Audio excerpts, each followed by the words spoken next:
everyone, how's it going?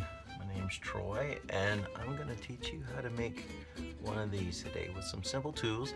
We're going to sculpt some polyfoam, put in a doll eye, a little painting, a little airbrushing, and create an eye. So here's how we're going to start. Grab my Sharpie, real quick, draw out eye shape we're going to want.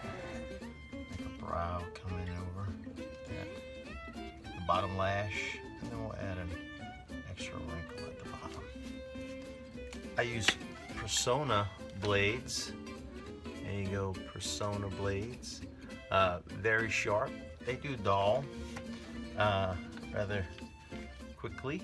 I mean, you can get a project done with one or two. It's a decent sized project, but a Persona blade, super sharp blade, so please, please, please, please, please, please, please be very careful. If you cut yourself, it's your fault because you have been warned. But you can take a finger off very easy with a Persona blade. So I just cut in as deep as I want the top wrinkle of the eyelid to go, and then I'll cut it at like a 45-degree angle and come back around. Just like that. Pull out the excess, and as you can see, we got our first cut. I'll cut down the center, just like this, where the two eyelids meet. Pretty deep cut, because the fake eye I'm going to put in has a stem. You can cut the stem off the back, but the one I'm putting in, I'm leaving the stems on because this is just a demonstration. And so I will cut straight along the bottom as well. Not as deep, because I don't want that to be as deep of a wrinkle. Once again, 45 angle. Cut number 2, just like that. Now we're going to go back in and round out these lids a little more. So we'll just start taking off a little more off the edges so it doesn't look like a flat plane. We want them to look rounded. When we add the eye on the inside, it'll round it out even more. So it'll be easy to get that shape, but we can help it along and make sure we don't have any really sharp lines or edges on there. Paint will show all that, so we want to make sure we get that off. Cut a 45 and round out that top lid. Do the same thing with the bottom lid, just to make sure that rolls over pretty good. And that's what we're looking at so far. Everybody with me so far? Good. You know, if you leave, I'll never know. But I'm just going to pretend that you all are enjoying it so much that you're sticking around and hanging out with me. So there we go. We're going to round out that top lid. You know what? I'm going to make that a little bit bigger. Ignoring my line that I drew. Come back around, make that space a little bigger between the eyelid and the brow. So now I'm looking at that, see that? But then I'm gonna follow this line here. Give me that kind of furrowed brow, 45. Notch that out.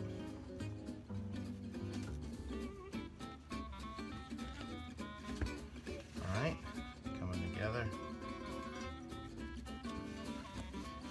You want to try to get the Sharpie marks off, because if you're airbrushing, it will shine through. Any type of paint you're using on this foam, it will cut through, so get those marks off of there. Starting to sound like Bob Ross. Put in those happy little laugh lines. Love the Bob Ross. Watched him as a kid. Learned a lot. Of course, I wasn't in the painting back then. Wish I would have been. Would have learned a lot more. Same thing. 45. Straight cuts and 45s. How you start all your grooves. Like that. Alright, then we're going to round out this bottom.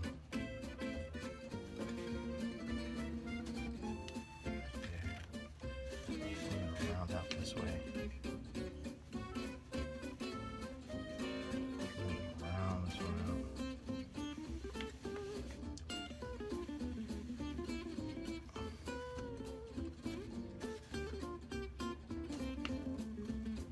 to smooth out these marks, get ready to have your mind blown, but you can actually sand polyfoam. That's right, you can sand polyfoam. It's best to do it on a belt sander, something like that. It's tough to get these edges on a belt sander, so if you have a little mouse sander, something like that, you can get in there, getting those cracks. A lot of people carve with scissors, and they're left with a lot of marks they got to get out if you're not going to cover it with anything. That's where we're at so far. As you know, we have it. It's basically how you do it, and then we're going to put some slits in for the pupils. There we go. Slice there. Probably go 1/4 of an inch, 1/8 to 1/4 of an inch in. Go deeper as it gets to the middle, and then pull back out as it gets to the edge, because you don't want to cut your edge. So now you get these little pockets that form. Once again, I cut it so deep because I didn't want to cut the back off of the eyes that I'm using. So it'll do like that. And then I'm just taking a regular doll eye, something like that. And you can use anything you want. I'm just using this one for demonstration purposes, but like, here's a frog eye that I had painted. You can use something like that if you want to paint your own. And put the stem in the back. And pull the lids over the top. And then you have it like that. So what I'm gonna do now is grab my airbrush and airbrush some of it in. Let's say you don't have an airbrush and you don't do that. You can spray paint foam with Design Master Floral spray paints right here. They do sell spray paint, the actual paint, which works well on the foam. I've done it a lot. And you could use this tint. It acts more like a dye. It's more of a watery based spray paint. So it does stink. Oh man, does it stink. So make sure you're in a good, well ventilated area when you use it. But you can just spray it on, add some tone. This is a gold, kind of a fleshy feel to it. Do that. Excuse me for a second. I'm going to hit it with the hairdryer.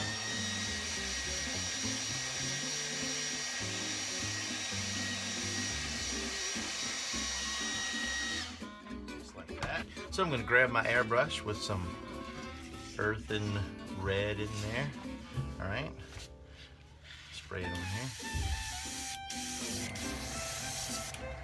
Earthen red, and I'm just going to gently highlight into the low areas, the wrinkled areas. Right. Add some shading along the way. You guys can see that, starting to see the forms pop out. Light, usually you see color in forms on the turns. So anytime there's a curve is where you see the color. The light, the highlight will be on the top, and that's the lightest part, like a highlight.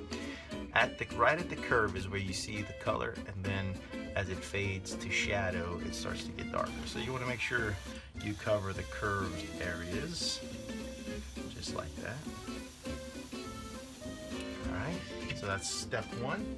I'll take a brown sienna, and I'll actually leave it with the red still in it. So you're going to just shoot through, and then it starts coming through. You can see that. Just like that. And then I'll just start adding the shadows. And you want to get right in the cracks with those shadows, right? Because that's going to be the darkest part. Right in there. Hit that lash line real good. Right underneath. Shadows. Right? Remember colors at the turns. Right in those cracks.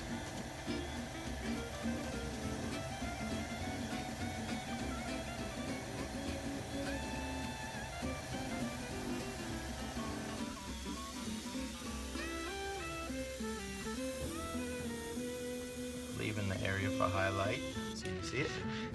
And there we go, something like that. Then we'll just add the eye in place. I won't blow dry it, but usually I would blow dry it off a little bit. I'll add this eye back in, kind of like that. Situate it like you like it. It's plastic eye, so I'm using the FW inks to airbrush. So it's an ink, and I put some water, mix it. It's a mixture. A couple of drops of ink. You know, so a little bit of water. Mix it up. So now that I have my eye in there, I'm gonna go back and I'm gonna paint the lash line. Really darken that in.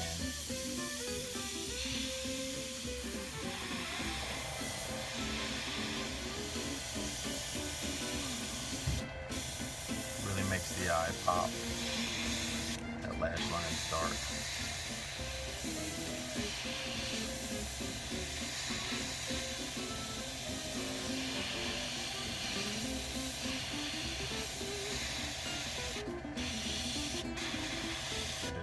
Cracks a little bit.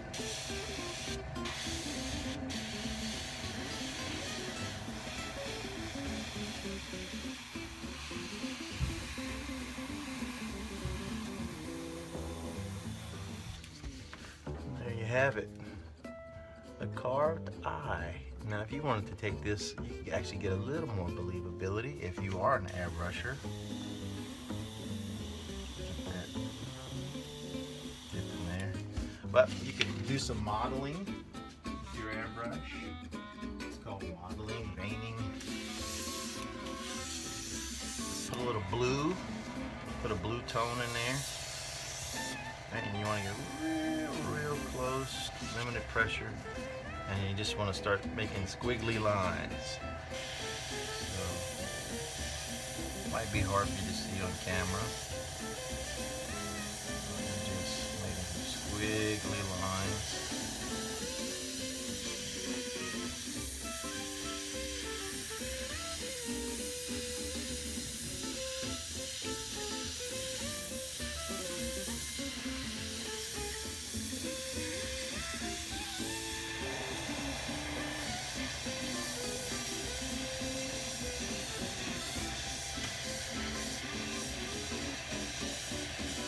Gives us the feeling of translucency, like in the skin.